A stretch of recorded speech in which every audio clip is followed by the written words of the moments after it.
Hi guys, this is C Kshitij Gupta and you are watching wealthies YouTube channel. दोस्तों, आज हम लोग बात करने वाले हैं कि देखिए होता क्या है कि स्टॉक मार्केट में बहुत ज़्यादा वॉलेटिलिटी रहती है और अगर आप डायरेक्ट स्टॉक्स में इन्वेस्ट कर रहे हैं तो एक पॉइंट समझ नहीं आता कि किस टाइम पे हम स्टॉक मार्केट में इन्वेस्ट करें।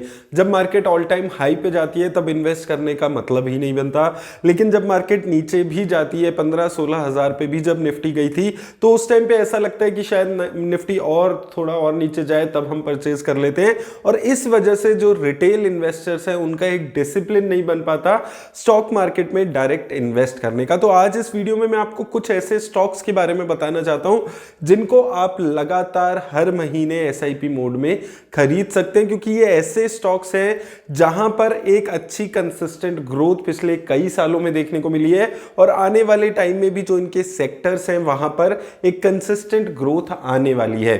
अब दोस्तों देखिए, यहां पर जिन कंपनीज पे मैं बात कर रहा हूं ये बहुत ज़्यादा ब्लू चिप कंपनीज है। ये कंपनीज आपको लगातार अच्छी रिटर्न्स देती हुई आ रही है। और सबसे पहले इसमें अगर हम बात करते हैं बैंकिंग सेक्टर, फाइनेंशियल सेक्टर पे, तो फाइनेंशियल सेक्टर में अगर हम बैंकिंग सेक्टर में पर्टिकुलरली बात करें तो वहां पर 3-4 ऐसे बैंक्स हैं जो बहुत बड़े बड़े बैंक्स हैं जहां पर रेगुलर इन्वेस्टिंग की ज़रूरत है, जो आपको रेगुलरली अच्छी रिटर्न्स दे रहे हैं। पहला आईसीआईसी बैंक जो एक लगातार अच्छी रिटर्न्स दे रहा है और एक अच्छी ग्रोथ यहां पर देखने को मिलती है। दूसरा आ जाता है आपका एचडीएफसी बैंक, यहां पर भी एक कंसिस्टेंट ग्रोथ है। इसके बाद कोटक महिंद्रा बैंक और एसबीआई।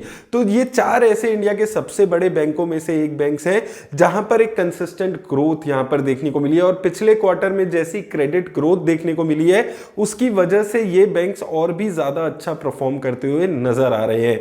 उसके अलावा अगर आप फाइनेंशियल सेक्टर में ही इंश्योरेंस में आते हैं तो इंश्योरेंस सेक्टर आने वाले टाइम में एक ऐसा सेक्टर निकल सकता है जहां पर एक अच्छी ग्रोथ हो, क्योंकि इंडिया में अभी भी जो इंश्योरेंस की पेनिट्रेशन है वो काफी कम है। काफी कम लोगों को अभी भी इंश्योरेंस के प्रोडक्ट्स के बारे में पता है, काफी कम लोग अभी भी इंश्योर्ड है। और जैसे जैसे इंडिया की जो मिडिल इनकम ग्रुप है उनकी जो बाइंग पावर बढ़ेगी, उनकी जो इनकम बढ़ेगी, तो ये इंश्योरेंस सेक्टर को काफ़ी अच्छा फायदा हो सकता है। इंश्योरेंस सेक्टर में एक तो लाइफ इंश्योरेंस कंपनी आ जाती है जिसमें से एचडीएफसी लाइफ एक ऐसी कंपनी मुझे लगती है जो लगातार ग्रोथ दिखा सकती है। इसके अलावा अगर आपको कोई लाइफ इंश्योरेंस सेक्टर की कंपनी अच्छी लगती है आप उसमें भी इन्वेस्ट करने के बारे में सोच सकते हैं, लेकिन मुझे लगता है कि ये जो एक सेक्टर है इसका आपको भरपूर फायदा उठाने की जरूरत है।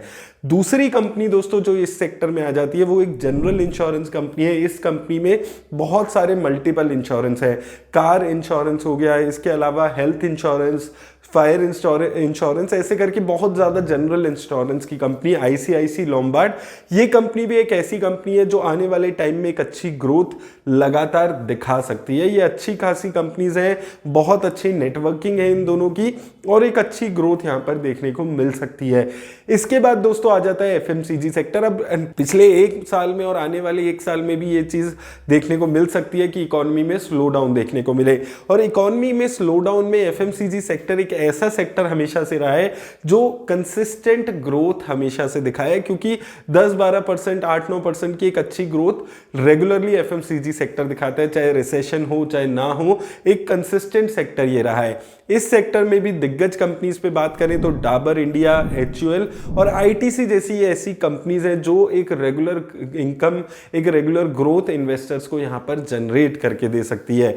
इसके बाद आता है आईटी सेक्टर। हालांकि आईटी सेक्टर में बहुत ज्यादा अच्छी ग्रोथ नहीं है, लेकिन हम ब्लू चिप कंपनीज की बात कर रहे हैं तो आईटी सेक्टर की 2 कंपनीज इन्फोसिस और टीसीएस को हम कैसे भूल सकते हैं। और अगर यहां पर और ज्यादा गिरावट आईटी सेक्टर में आती है तो ये एक अपॉर्चुनिटी हो सकती है इन्वेस्टर्स के लिए ऐसी अच्छी बड़ी कंपनीज को अपने पोर्टफोलियो में शामिल करने की धीरे धीरे करके।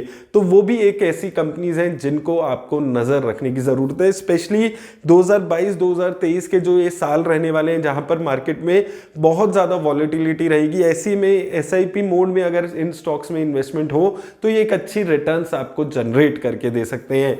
इसके बाद दोस्तों इंडिया की सबसे बड़ी कंपनी रिलायंस इंडस्ट्रीज, ये चीज़ मैं हमेशा बोलता हूँ कि मुझे बहुत ज़्यादा हैरानी होती है कि जो रिटेल इन्वेस्टर्स हैं उनके पोर्टफोलियो में रिलायंस इंडस्ट्रीज जैसी कंपनी नहीं होती जिसने पिछले 50 सालों से लगातार अच्छी रिटर्न्स दी है, वक्त के साथ बिजनेसेस को बदला है और अच्छी ग्रोथ लगातार दिखाई है। उसके बाद भी रिटेल इन्वेस्टर्स रिलायंस इंडस्ट्रीज जैसी एक कंपनी में इन्वेस्ट करके आज भी नहीं चलते हैं, जो एक रिटेल इन्वेस्टर को अच्छी ग्रोथ लगातार दिखा सकती है। तो इस कंपनी पे भी नजर रखनी जरूरी होती है। इसके बाद दो कंपनी जो ग्रोथ में बिलीव करती है और मोनोपोली टाइप इसका बिजनेस नहीं है, फिर भी ये अपना जो मार्केट शेयर है वो बहुत ज़्यादा हमेशा से अपने सेक्टर्स में मेंटेन करके चलती है। पहली एशियन पेंट्स, जो कि पेंट सेक्टर की सबसे बड़ी कंपनी में से एक है और बहुत मेजर मार्केट शेयर रखती है और एक लगातार ग्रोथ ये कंपनी दिखाती है।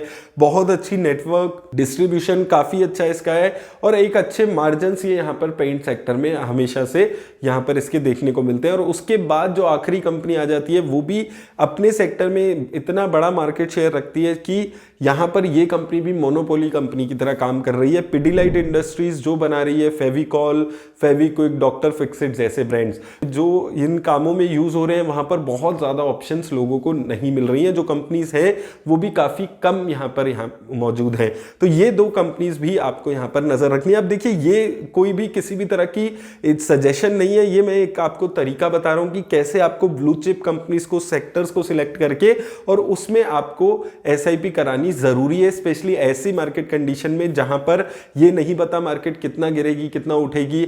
आने वाली सिचुएशंस अनसर्टेन रहती है मार्केट में। जो US के नंबर्स हैं, इन्फ्लेशन कितना बढ़ेगा, इंटरेस्ट रेट कितना बढ़ेगा, इनकी वजह से मार्केट में मूव आता है। तो इन मार्केट सिनेरियो में ऐसी ब्लू चिप कंपनीज में इन्वेस्ट करके चला जा सकता है। अब सेक्टर में कोई और कंपनीज आपको अच्छी लगती हैं, आपको लगता है वो कंपनी ज्यादा अच्छी ग्रोथ करेगी, आप उनमें करा सकते हैं। ये एक इंडिविजुअल पे डिपेंड करता है कि वो किन कंपनीज पे ज्यादा भरोसा करके चलता है और ये किसी भी तरह की इन्वेस्टमेंट की एडवाइस नहीं है। मेरी तरफ से दोस्तों बस इतना ही। धन्यवाद।